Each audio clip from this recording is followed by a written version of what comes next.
Hello बच्चों, NEET VRM chemistry में आप लोगों का बहुत बहुत स्वागत है। तो बहुत ही बढ़िया और खूबसूरत सा क्वेश्चन है, अपने एनसीईआरटी का है। चैप्टर नाम एमीन है। अब क्या प्रोडक्ट बनने वाले हैं, ये रिवीजन के तौर पे हम लोग यूज करने वाले हैं ये रिएक्शन। क्यों?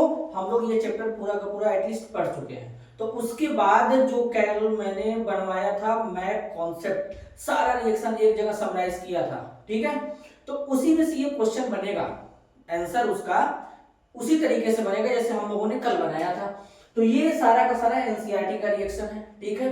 नीट में सब्जेक्टिव क्वेश्चन नहीं आते हैं, लेकिन बोर्ड में सब्जेक्टिव आते हैं। लेकिन ये हो सकता है कि इस तरीके का रिएक्शन अपने नीट में आ जाए तो हमारे काम आ सकता है। तो चलिए देखते हैं। सबसे पहले यहाँ पे क्या है, C6H5NH2 है, क्लोरोफॉर्म है, एल्कोहलिक KOH है। इसको कार्बोलेनिक रिएक्शन बोलेंगे। इसमें आइसोसाइनाइड का फॉर्मेशन होता है, सारा चीज मैंने पढ़ा रखा है। तो यहाँ पर क्या बन जाएगा, C6H5NC। पहले वाले रिएक्शन का प्रोडक्ट क्या होगा, आइसोसाइनाइड होगा। कल मैंने ये भी बताया था कि जब भी डाइजोनियम साल्ट पे अगर हम लोग H3PO2 डालेंगे तो प्रोडक्ट क्या बनेगा, बेंजीन बनेगा। बाई प्रोडक्ट में आपका H3PO3 HCl फिर N2 गैस ये सब तमाम प्रकार के निकलते हैं, लेकिन मेन प्रोडक्ट क्या है, बेंजीन है आपका, ठीक है।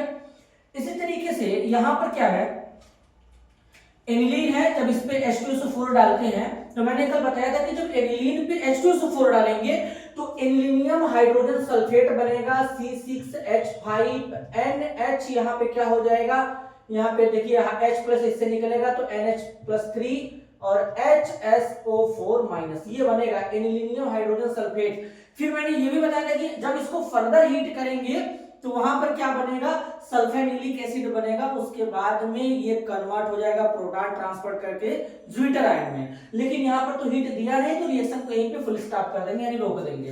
अब देखिए फिर से हमारे पास आ गया है यहाँ पे डाइजोनियम साल्ट, इस पे अल्कोहल ऐड करेंगे तो वापस से हमारा बेंजीन बन जाएगा।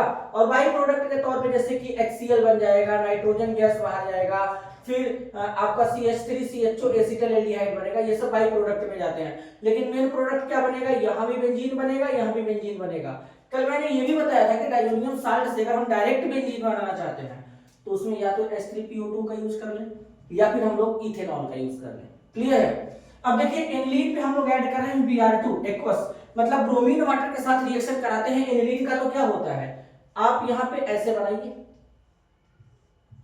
NH2, एक Br यहां लगाइए, एक यहां पे, एक यहां पे, ट्राइब्रोमो एनिलीन बनता है। क्लियर है? 2,4,6 ट्राइब्रोमो एनिलीन बनता है। ये देखिए एनिलीन का रिएक्शन एसिटिक एनहाइड्राइड के साथ कराना है। मैंने बताया था क्या बनेगा, एसिटानिलाइड बनता है। क्या बनता है, एसिटानिलाइड C6H5, ठीक है। इसके बाद क्या हो जाएगा, यहाँ पे NHCOCH3, ये एसिटानिलाइड हो जाएगा। साथ में बाई प्रोडक्ट के तौर पे क्या बनता है, एसिटिक एसिड बनता है। बाई प्रोडक्ट अगर आप नहीं भी लिखते हैं तो बाई द वे कोई दिक्कत वाली बात नहीं है। आगे देखिए, अब यहाँ पे डाइजोनियम साल्ट वापस से आ गया, HbF4 के साथ रिएक्शन कराएंगे, उसके बाद NaNO2 कॉपर के साथ में हीट करेंगे तो क्या बनता है, तो जब HbF4 फ्लोरोबोरिक एसिड के साथ कराते हैं तो यहाँ से HCl रिलीज होता है तो क्या बनेगा, C6H5N2 BF4-। अब इस पे क्या डाला जा रहा है दूसरी बार में, NaNO2 और यहाँ पे कॉपर और हीट। तो इस केस में क्या बनता है, नाइट्रोजन गैस तो बाहर चला जाता है, BF3 भी बाहर चला जाता है, तो बाई प्रोडक्ट ये बनते हैं। इसके बाद क्या बनता है, नाइट्रोबेंजीन C6H5NO2 क्या बनता है, नाइट्रोबेंजीन बनता है। तो जितना भी मैंने कल पढ़ाया था, पढ़ाने के बाद मैं कॉन्सेप्ट बनवाया था, ये सारा रिएक्शन फंस जाएगा, आप आराम से करके ले जाएंगे इसको। और ये एनसीईआरटी का सारा क्वेश्चन था। तो कल का कॉन्सेप्ट पढ़ने के बाद जो माइंड मैप मैंने बनवाया था, आप ये पूरा क्वेश्चन लगा सकते हैं कुछ सेकंड में। क्लियर है?